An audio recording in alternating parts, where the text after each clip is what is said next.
جناب، یہ انڈیا پاکستان کے میچ کے بعد کوئی ہندوستان کے مناظر نہیں، بلکہ یہ شارجہ اسٹیڈیم ہے، جہاں ایک وکٹ سے ہارنے کے بعد افغانستان کے لوگ وحشی ہو گئے، بلکہ یہ کہنا چاہیے کہ بپھر گئے۔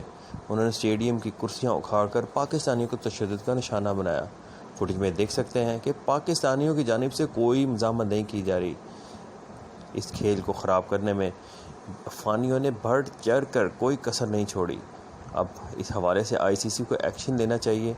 اس ٹیم کو تو بین کرے نہ کریں، لیکن اس کے تماشائیوں کے خلاف ضرور ایکشن لینے کی ضرورت ہے، ورنہ یہ سلسلہ بھی جاری رہے گا۔ دوسری جانب دیکھا جائے تو ایسا تو کبھی انڈینز نے بھی نہیں کیا۔ پاکستان سے اتنا بڑا میچ ہارنے کے بعد بھارتی خاموشی سے اسٹیڈیم سے اٹھ کر چلے گئے۔ اور اس سے پہلے جب ہم نے ICC کا T20 کا ورلڈ کپ پچھلے سال کا دیکھا تو اس میں بھی انڈینز پاکستان سے ہارتے ہوئے دیکھ کر اسٹیڈیم چھوڑ کر چلے گئے۔ لیکن یہ افغانی تو ایسے نمک حرام ہے کہ جو 4 دہائیاں پاکستان کا احسان ایک لمحے میں بھلا بیٹھے۔